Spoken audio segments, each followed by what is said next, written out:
What's up, YouTube? It's Rob back with another video. I have here the OnePlus 6. I'm here to do an unboxing for you guys.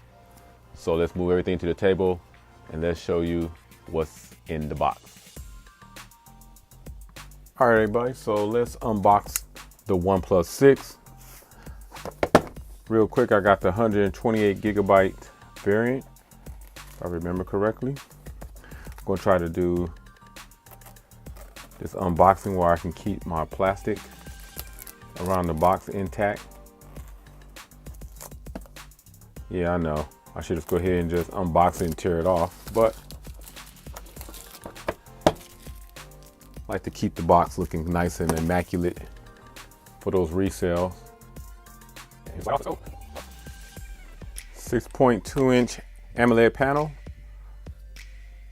Real nice. I like this a lot.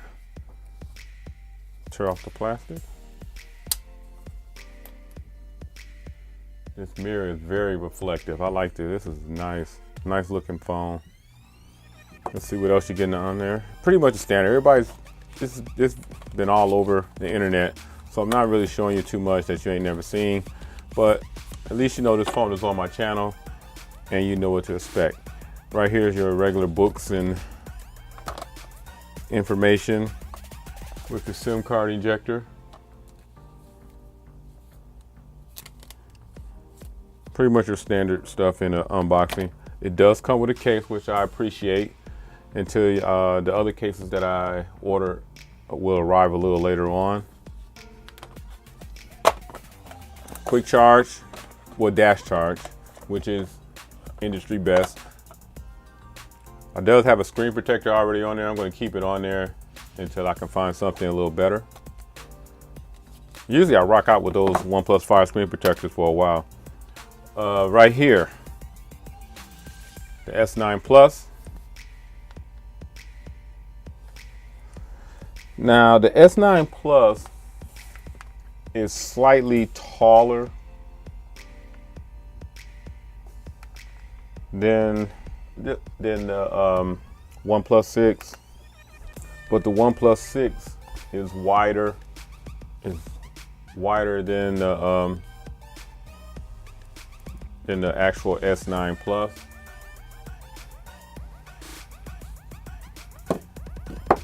And it's somewhat noticeably wider too. Here's the iPhone 8 Plus. Now the 8 Plus is taller and wider than the OnePlus 6. Basically, those are the two biggest phones that's out right now that I have. Let's get a quick boot up. It's made out of glass. Got the mirror black. Also Oxygen OS Android 8.1 or 8.0. I'll double check it with you though to make sure. 3300 milliamp battery, fast charging with the dash charging. You're supposed to be able to get 50% in 35 minutes, maybe better. I'll have to check that out. The weight of this device is like at 6.2 ounces.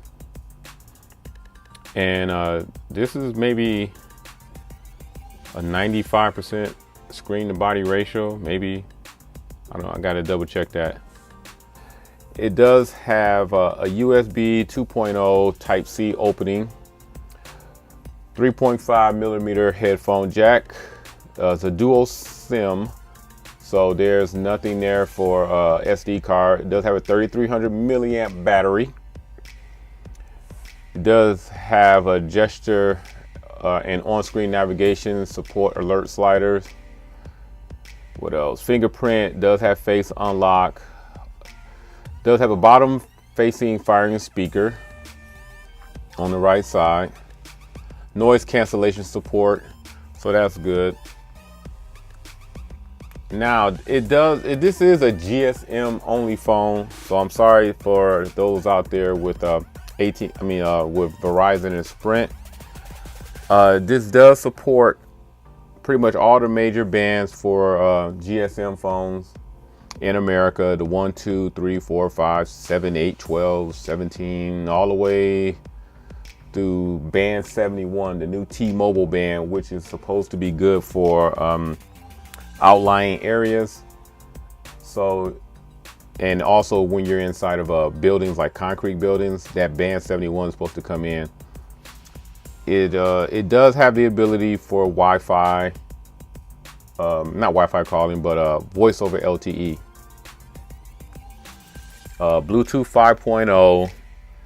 Let me see here. It does do Wi-Fi on 2.4 and 5.0 bands. So if you're at home, some of you guys, you know how you got 2.4 and you got the 5.0, you can run this phone on your Wi-Fi 5.0.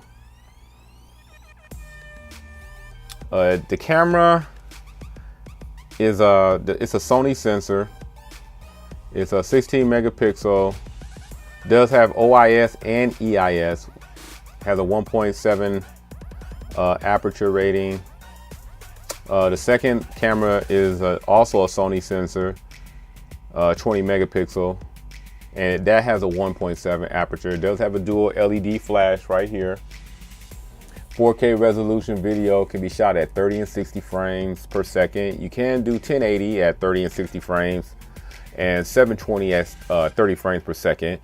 It can shoot slow motion video at 1080p at 240 frames per second, and at 720 you can go at 480 frames per second. So, but it's not as good as Samsung's at 960 at 720, but still any slow motion is a cool added feature for cameras. You can shoot time-lapse video, and does have an onboard video editor, though it's not very feature rich. A portrait mode is already there, and a future software update will give you portrait mode on the front-facing camera. So that's coming down the road. Now the front-facing camera is a Sony sensor camera. It's 16 megapixel. It does have EIS. It has a fixed autofocus, and the aperture settings is set at 2.0. Now the front-facing camera can shoot video at 1080p at 30 frames per second and 720 resolution at 30 frames per second. Some of the features on the front-facing camera, you know, you have the portrait that's going to be coming, HDR. You got the screen flash. They got smile capture and that little face beauty thing that kind of softens up your face. And that's pretty much it for the unboxing. I just gave you some information about the phone, let you know that is on my channel, and I'm looking forward to giving you guys some much needed reviewing and going over with the OnePlus 6. If you enjoyed this video, please give it a thumbs up, subscribe, and other than that, guys, I'll catch you in the next one.